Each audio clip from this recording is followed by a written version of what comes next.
Hej og velkommen til denne livestream. Mit navn det er Sune, og jeg har ansvaret for det danske B2B Enterprise-marked. Og i dag har jeg besøg af Christina. Ja, jeg hedder Christina og arbejder hos Vicuras og er faglig leder for arbejdsmiljøteamet der. Jeg kommer ud på de danske arbejdspladser og hjælper alle medarbejderne med at få en sundere og bedre arbejdsdag gennem blandt andet ergonomisk vejledninger. Til at hjælpe os har vi Benny. Benny er vores marketingmanager. Han er nordisk og svensker, placeret i Stockholm. Og han hjælper os i dag med de små ting, der ligesom skal justeres og flyttes lidt rundt på osv. Jeg havde et rigtig godt møde med Jan fra Domstolsstyrelsen, og han bad mig om at lave noget materiale omkring, hvordan man arbejder korrekt. Og derfor så tænkte jeg, at jeg har brug for noget hjælp. Normalt så snakker jeg kun om vores produkter og hvor fantastiske de er. Men jeg havde brug for noget objektiv hjælp, og derfor så er Christina med i dag. Det er første gang, Christina og jeg møder hinanden. Og hun skal ligesom komme med de rigtige inputs, og hvad der er rigtigt og hvad der er forkert. For en del år siden, eller for et par år siden, der lavede vi vores første ergonomi-keyboard, altså som var 100% fokuseret på ergonomi. Det hedder K860. Hvad synes du om det keyboard? Vi prøver. Nogle gange skal man lige røre tingene også. Jamen, jeg synes at det har en lækker kvalitet, lækker overflade osv. Og det, der især tiltaler mig med det her keyboard, det er faktisk tastaturet, eller hvad kan man sige, placering i forhold til, at det ligesom inviterer os til at sidde og arbejde med hænderne ind mod vores krops midtlinje, så vi ikke kommer ud i nogle yderstillinger, yderpositioner. Også i forhold til vores skuldre, at de ligesom forbliver nede og afslappet, og vi ligesom kan holde vores arme inde mod kropsstammen, så at sige. Ja, grunden til, at den her ligesom er blevet hævet, det er jo netop også for, at man ligesom skal have en mere, i stedet for den helt flade håndstilling, og typisk har man den også lige ud, så er den lige drejet lidt, og så hævet lidt, så det er sådan lidt mere naturligt. Og så har vi vores MX Vertical. MX Vertical var vores første ergonomi-fikserede mus. Den har en hældning på 57 grader, hvilket gør, at når man holder hånden sådan, så den gennemsnitlige hånd, den har mindst mulig muskelspænding. Hvad tænker du om sådan en mus som den? Jamen, jeg tænker igen, vi skal tænke hele tiden, når vi taler ergonomi og sunde, gode arbejdsstillinger, så skal det være så naturligt som muligt i forhold til vores krop. Og man kan sige lige præcis, en mus som denne inviterer til, at hånden bliver ligesom placeret i mere neutral, naturlig position. Og netop også det i forhold til underarmsmuskulatur og muskelkraft, så er det i hvert fald reduceret ved brug af en mus som denne. Et andet B2B-produkt, som er virkelig blevet et produkt, som er blevet taget godt imod af B2B-markedet, det er den her MX Keys. Og MX Keys er også fokuseret meget på ergonomi. Det har en lav vandring, det vil sige, at du skal ikke trykke så hårdt, og du skal ikke trykke så langt for at skrive. Så er det meget støjsvagt. Det siger nærmest ikke noget. Derudover så har det en baggrundsbelyste keys. Og det betyder sådan set bare, at når vi nærmer os efteråret, og lyset går ned, så er der mange, der har tendens til at sidde og knive øjnene sammen, fordi de måske ikke har ordentlig belysning osv. Og når du har et baggrundsbelyst keyboard, så er det bare meget tydeligere, hvor de forskellige keys er.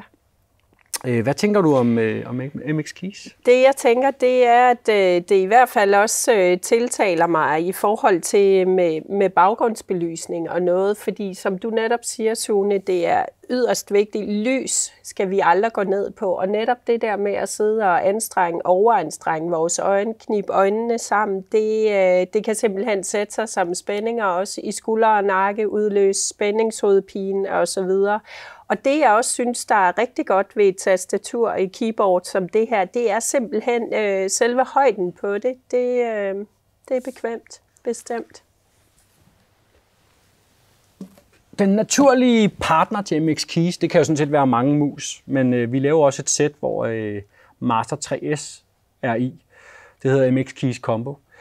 Og det, der er med Master 3S, det er, at den har også en mere ergonomisk end standardmusen stilling. Og så har den en høj DPI på 8000. Og når du har en høj DPI, så betyder det, selvom at du har en moderne skærm, som tit er, eller ofte er ret, og der er også mange, der bruger flere skærme, så betyder det, at du faktisk skal flytte din mus fra den ene ende til den anden ende af skærmen ret meget, hvis du har en lav DPI. Så når du har en DPI på 8000, så skal du ikke rykke den så meget. Hvad tænker du om den mus, og om det, at du ikke skal rykke den så meget? Jamen, det tænker jeg da især inviterer til, at du ikke kommer ud og arbejder i yderstillinger, altså hvor armen typisk ryger et godt stykke fra kroppen, og igen, vi sidder unødvendigt og spænder op i vores krop og muskulatur. Det, jeg egentlig også tænker er meget behageligt ved denne mus, det er simpelthen, at ens tommelfinger ligesom kan ligge og hvile på det her fine lille stykke, der ligesom er udformet. Og de sidste 2 produkter, vi lige skal snakke om, det er vores seneste mus. Den hedder Lift. Og det er en mus, som jeg personligt er vanvittigt glad for. Jeg bruger den selv, og jeg synes, at det er et fantastisk produkt. Det har de samme 57 grader.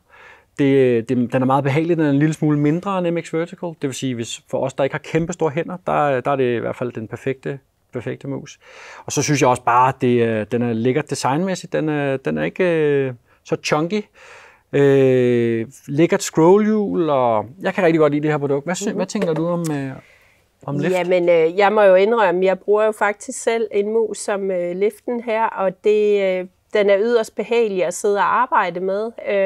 Det, der er i det igen, det er, at vi skal tilbage og tænke så tæt på kroppens naturlige bevægemønster som overhovedet muligt.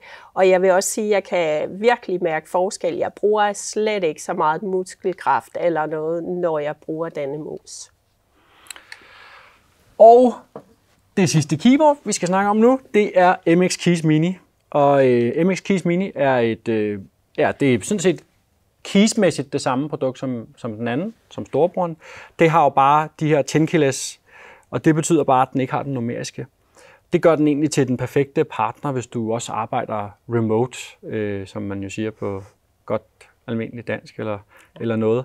Men mange sidder og arbejder på caféer og alle mulige steder. Der er den altså meget nem lige at putte i tasken. Og det gør jo også bare, at man kan arbejde ergonomisk, hvis man sidder i toget hver dag. Så kan det også være en fordel måske at sidde med et keyboard i stedet for med sin laptop. Hvad tænker du om det? Jamen, jeg tænker, det er meget ideelt. Også selve designet er lækkert. Lækker størrelse også i forhold til lige at være på farten, arbejde på distancen også, og vi ikke bare sidder med vores laptop og noget, at vi ligesom har mulighed for at sidde med et regulært tastatur. Så super godt. Og selvom at vi har fremvist dem nu her i rose eller rosefarve, eller lyserød, eller hvad vi skal kalde det, så fås de den selvfølgelig også begge produkter i både sort og hvid. Og Liften, den bliver også lavet i en venstrehånd til venstrehåndsbrugerne, så vi har prøvet at tænke på alle. Benny, hvad... Jag tänker så här, nu när ni har gått igenom de fantastiska produkterna, att ni kanske skulle kunna visa hur man använder dem. Ja. Ja, perfekt. Jeg skal gøre det.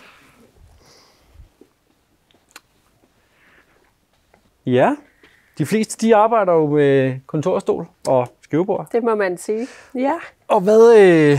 Jamen, jeg vil simpelthen lige starte med at sikre mig, at du sidder ideelt så godt som, at din stol ligesom er indstillet i forhold til dig. Det kunne jo være, at der var en kollega, der lige havde været over og lånt din plads for en stund, da du var på hjemmearbejdsdag i går og noget.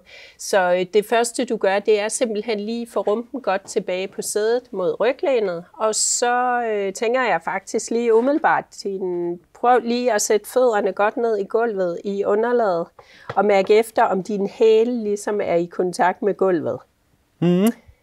Hvordan føles det? Det føles dejligt. Det er godt. Super. Det næste, du lige skal mærke efter, det er i forhold til din lænderyg, hvor vi svejer mest lige over bagdelen, at du ligesom har noget lændestøtte lige centreret ind til lænden.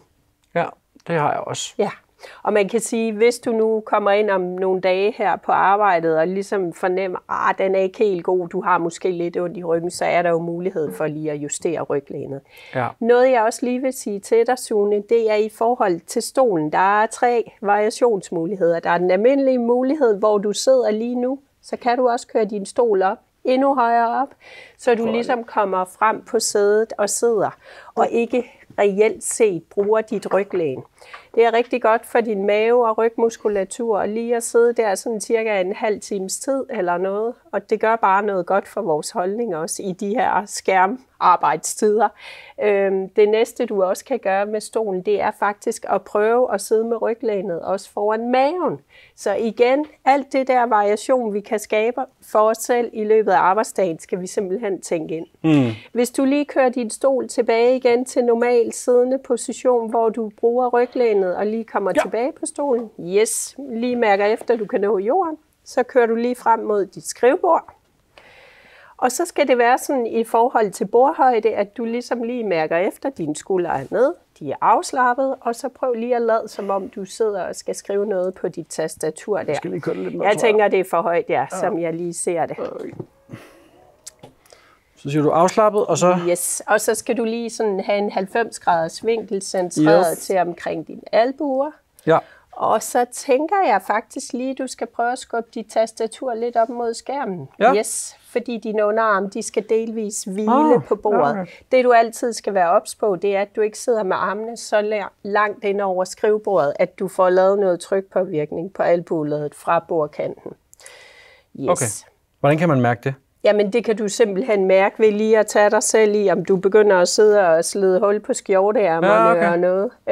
Eller du direkte får lavet noget tryk. Du får et mærke simpelthen. Så altid lige tænk, albuerne skal gå fri af bordkanten, men resten skal ligesom hvile. Hvad synes du om sådan en? Hvad er det, du har der? Jamen det er jo sådan en til at... Jeg bruger den ikke selv, men det er sådan en håndleds. Ja. Yes. Altså jeg vil sige, for nogen vil det klart fungere godt, og for andre mærk efter også på egen krop. Hvis du ligesom synes, at det er en hård kant, eller det er hårdt at ligesom have underlaget under dig, og ikke have noget support, så vil jeg helt klart anbefale den. Det er meget individuelt skønt. Nogen har simpelthen brug for, også ud fra deres fysiologiske, anatomiske udformning lige at have noget support under sig. Okay. Men jeg tænker ikke, du decideret har behov for den. Og det jeg faktisk også ser med det tastatur, du ligesom har taget med og anvender her i dag, det er jo egentlig, at det er så fladt, dejligt fladt som muligt. Og så vil jeg faktisk også anbefale, at det ved jeg ikke, om du allerede gør, placere musen ud foran maven, når du sidder og arbejder. Der er et dydsmønster. Så det gør jeg helt sikkert. Fantastisk. Det må du gerne bringe videre til dine kolleger også, så de også måske får afprøvet det. Det kan bestemt anbefales, fordi det gør faktisk, at din arm ikke kommer ud i yderstillinger, og du sidder og får en musearm osv. Ja, de fleste, når man kommer ud og besøger virksomheden, så ser man jo ofte, at de sidder med deres keyboard. Det er nærmest hævet så meget her. Ja, og det er no-go. Det er simpelthen... Og så musen herude, ikke? Yes, det er klassikeren. Ja. Så få nu de der fødder slået ind, hvis der skulle være det på ens keyboard, og gøre det så fladt som overhovedet muligt, og så musen ud foran maven. Ja. Jeg vil sige, rigtig mange mennesker, de arbejder jo i et stort Excel-ark, og der har den her Master 3S, den har en rigtig fed funktion, og det er på tommefingeren, der er sådan et scroll-hjul, så du kan køre til siden. Ja. Og det er altså en ret fed funktion, og den bruger jeg selv meget, når jeg bruger Master 3S. Nu bruger jeg jo mest Lift, den har det ikke, men jeg bruger også Master 3S en gang imellem. Ja. Og det er jo den funktion, jeg synes er allerfedest. Hvad tænker du om det? Det tænker jeg bestemt. Hvis man netop arbejder rigtig meget i Excel og med de store ark der, så er det bestemt at anbefale en mus som den. Det vil jeg gøre. MX Keys har faktisk også lige, den har jo også flere paringsmuligheder. Det vil sige, du kan også parre den til din mobiltelefon. Ej, det er super. Ja, for rigtig mange mennesker, de bruger deres tommelfingre eller deres fingre og deres hænder rigtig meget. Præcis. Når man lige parer sin mobiltelefon til, det er jo også noget, jeg bruger ofte selv. Den ligger typisk her i min mobiltelefon. Tror jeg også er meget klassisk. Yes. Så ligger den lige sådan lidt på skrå, så krykker jeg bare lige over på toeren, og så kan jeg skrive en sms eller hvis nu det er en e-mail, som jeg skal svare på privat, så kan jeg også gøre det på... Fantastisk. Det er altså en ret fed funktion. For der vil jeg også supplere dig, Sune. Vi skal simpelthen passe på vores tommelfinger. Netop med de der iPhones. Vi sidder der og med stor risiko for slitage på tommelfingerens rodled, som det hedder. Så alt det, vi kan få over på nogle større flader og noget, udnyt det endelig, og nogle genvejsfunktioner også, brug det. Så... Hvordan med din skærm står jeg lige og lurer på med afstanden til skærmen? Der skal faktisk være en strakt arms afstand, så du lige snitter skærmfladen med dine fingerspidser. Og hvis du typisk plejer at sidde sådan lidt på afstand fra dit bord, eller plejer du at være lidt tættere på bordkanten? Jeg tror, jeg plejer at sidde sådan her. Yes. Det passer så prøver du lige igen. Ja, det passer egentlig meget godt. Og du bruger ikke skærmbriller eller noget? Nej, det gør jeg. Okay, super. Det næste, vi lige skal kigge på, det er din skærmhøjde. Så når du kigger lige frem, så skal du kigge ind i den grønne fane her. Ja. Det skal være lige ud for din øjenhøjde. Ja. Her i siddende position. Det er klassikeren. Det plejer at ske. Det er usædvanligt nogle gange, hvis det ikke sker, at skærmen går ud, når folk begynder at røre på den. Sådan, helt sikkert. Super. Perfekt. Men i hvert fald mærk rigtig godt efter i din nakke, at den bare, at du kigger lige frem uden at gøre noget som helst, så du ikke sidder med en overstrakt nakke eller et foroverbøjet hoved, fordi skærmen er for lav. Det er jo typisk det på laptop og så videre, ikke? Ja. Hvordan med at komme op og stå og arbejde? Gør du det ved skrivebordet? Jeg kan stå op sådan halvdelen af dagen, vil jeg tro. Det er for lang tid, desværre. Ja. Hellere skabe noget variation, så du også kommer ned og sidde maks en halv time af gangen stående. Skal vi lige prøve at stå op? Jeg synes faktisk, du skulle prøve lige at køre dit skrivebord op, og det er jo spændende at se også, om ledningerne følger med. Det ser fornuftigt ud. Så mærker du efter igen i dine skuldre, at de sådan er nede, afslappet, sådan cirka 90 graders vinkel omkring. Det er det. Jeg kører altså for lavt.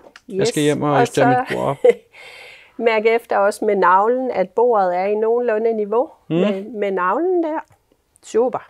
Næste step bliver lige at tjekke din skærm. Hvordan med den og skærmhøjden, nu hvor du er kommet op og stå ved dit skrivebord?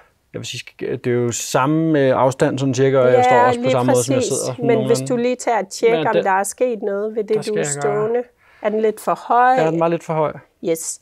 Så vil jeg faktisk anbefale, at du måske lige giver den et lille nøk, et lille skub nedad. Nå, okay. Yes. Jamen, den var faktisk lidt for lav, mener jeg. Nå, det var det. Ja. Yes. Ja. Så det var også derfor, jeg ligesom prøvede at vippe den lidt. Perfekt. Jeg tror, det er bedre, det her. Ja. Og så også være ops på, om du begynder at stå og hænge lidt på hoften. Ja. Så vidt muligt centrere vægten sådan 50-50 på hvert ben og stå med let bøjet knæ. Okay. Jeg har set, at der er nogen, der også har sådan nogle måtter. Ja. Hvad synes du om det? Der vil jeg sige, at det afhænger af underlaget. Jeg vil sige, at jeres underlag føles forholdsvis rart at stå på, men hvis man står på sådan et hårdt betongulv eller noget, så vil jeg anbefale en ståmåtte. Ja. Og eller sådan en god sko med noget affjedring eller noget, ikke? Jo. Ja. Ja. Ja. Ellers nogle spørgsmål eller noget? Jamen, jeg vil jo sige, her under corona, der havde vi jo rigtig meget salg af vores webcams. Ja.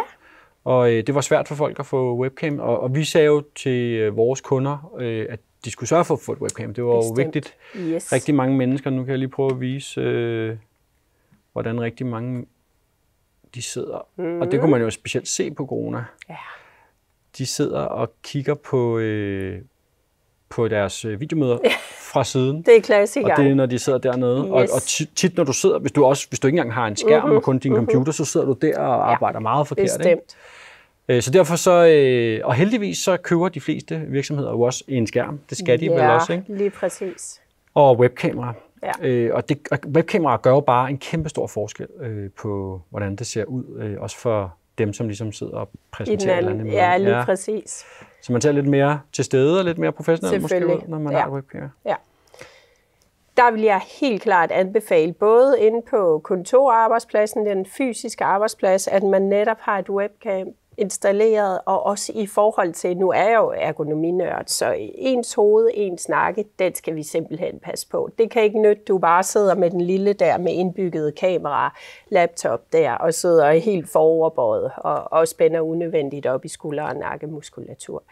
igen vil jeg også anbefale, hvis du i hvert fald har de der 2 hjemmearbejdsdage om ugen, og har nogle Teams-møder, få endelig også installeret et webcam på din skærm derhjemme. Altså, det der er med det her kamera, Ja. det hedder Brio, Ja. det har også en funktion, der hedder Bright Vision. Okay. Eller Bright Vision, ja. Ja. Og det betyder egentlig, at det performer rigtig godt i modlys, og personligt, der sidder jeg derhjemme med... Hvordan sidder du? Jeg sidder med min skærm op ad en væg, og så har jeg mine 2 vinduer bag ved mig. Okay. Og det kan kameraet sagtens håndtere, fordi det er super godt i modlys også. Ja. Hvordan skal man ligesom... Altså, hvis du spørger mig til, hvordan du skal gå hjem lige og indrette din hjemmearbejdsplads, så sørg så vidt muligt for, uanset hvad, og det gode tekniske udstyr, at få placeret dit skrivebord med siden til vinduespartiet. Og også selvom med modlys og ting og sager. Altså, det er super vigtigt, det står optimalt. Ja. Det vil jeg anbefale dig. Ja. Jeg tror, der er mange, der kæmper lidt med det der indretning, ikke? Fordi Det er der. Jeg møder rigtig mange i mit daglige arbejde, som jeg også giver online ergonomiske vejledninger, som virkelig... Der er i hvert fald noget mismask med lysforhold, og det at sidde ved skærmen og have videomøder og ting og sager. Det, ja. Alright. Benny, skal vi snakke om andre? Jag tänker ifall det är någonting man ska tänka med om du sätter dig ner igen. Yes. För att se om det är något annat vi behöver tänka på med de andra produkterna. Ja, altså vi har jo den her K860, Ja. og den er jo, altså det er ikke et produkt, som, jeg bruger ikke 10-fingersystemet, jeg kigger lidt ned en gang Okay. imellem. Så jeg vil ikke bruge den her. Den er rigtig god til dem, der ved ligesom, hvor tasterne er, og den er jo også formet sådan så med tekst i fokus. Ja. Hvad tænker du sådan, hvordan... Jamen det jeg faktisk godt kan lide, det er selve udformningen på selve keyboardet. Det er det der igen, som jeg nævnte tidligere over for dig med hænderne, armenes placering, at du ligesom kommer ind mod din krops midtlinje igen. Der er ligesom også en god højde på det, og også man kan sige i forhold til, hvis du skal sidde og kigge rigtig meget ned også på dit tastatur, så kan det bestemt noget. Ja. Det kan det. Så der bliver man lidt tvunget til at sidde med musen herude. Det kan selvfølgelig være, men til gengæld er der fokus på, at du har en rigtig god håndledsstøtte. Der er noget god støtte der. Det er der i hvert fald. Og så man kan sige, det er jo ikke farligt på den måde med musen ude ved siden. Jeg siger gerne til folk som dig, Sune, så længe du kan have den mus så tæt på dit tastatur som muligt, og have inden for underlaget her, så går det nok. Så er jeg nu ikke så bekymret. Alright. Och med vårt lilla tangentbord så kommer du ju ännu närmare. Ja, det er det. Det vil jeg bedre kunne. Ja. Men der kan man jo helt klart sige, at der, er man i hvert fald, der kommer man ikke ud over sin skulderbredde, vel? Det gør man ikke. Og det kan man også tage med sig rundt. Ja, lige præcis. Og så ser det jo også bare godt ud. Det ser super godt ud. Men der vil du selvfølgelig også gøre, ligesom jeg gør. Det vil jeg. Bestemt musen ind foran maven, fordi det er der plads til nu, og så videre. Og jeg møder jo medarbejdere, der er brede og smalle, og så videre. Og lige så vel som en kontorstol ligesom skal passe til medarbejderne, så vil jeg jo også sige, at udstyret skal ligesom også passe til at være i orden. Så. Ja. Men förutom möss och tangentbord, vad behöver vi mer på arbetsplatsen? Ja, vi behøver jo nogle headsets, og det har Benny sjovt nok lige gjort klar. Okay, det var jo dejligt. Spændende. Ja. Lad os kigge på det. Vi har lige introduceret et nyt produkt for os, og det er en dockingstation. Rigtig mange, som arbejder hjemmefra, de har en dockingstation også. Og det er jo fordi, at man forhåbentligvis har fået en skærm og et webkamera. Og der tilslutter man typisk sin laptop til en dock, for ligesom at du ikke skal have 80 kabler i, så er der bare et kabel. Udover at det er en dockingstation, så har den også indbygget speakerphone. Okay. Og det speakerphone betyder jo sådan set bare, at os, der holder rigtig mange møder, vi behøver ikke have headset på hele dagen. Og jeg vil sige, for mit eget vedkommende i hvert fald, at det er super dejligt. Ja. Og så kan man jo mute og lave nogle elastikøvelser. Eller... Det kunne da være skønt, hvis man kunne det.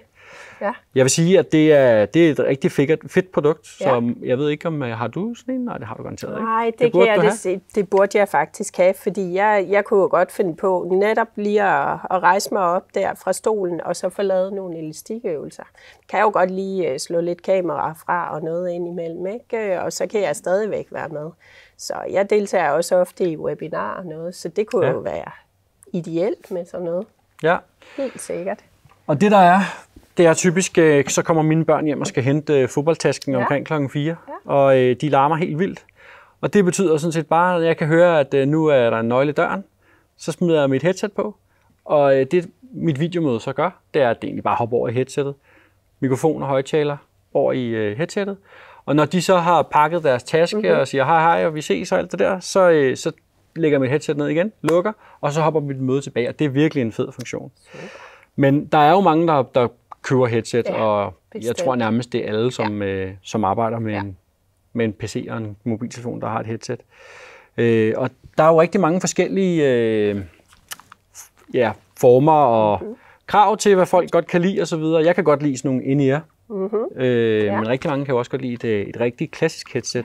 Og det her, det er Zone Vibe, og det er et nyt produkt. Hvad tænker du om det? Jamen altså det, der især tiltaler mig, det er den her gode trykaflastende effekt, der ligesom er tænkt ind i det, i designet og udformningen her, hvor man ligesom ikke føler, at det er de der små bøffer, der sidder og klemmer ind på øreknogle og så videre. Man nærmest føler øreringe og alt, man får tryksår efter at have siddet med sit headset på.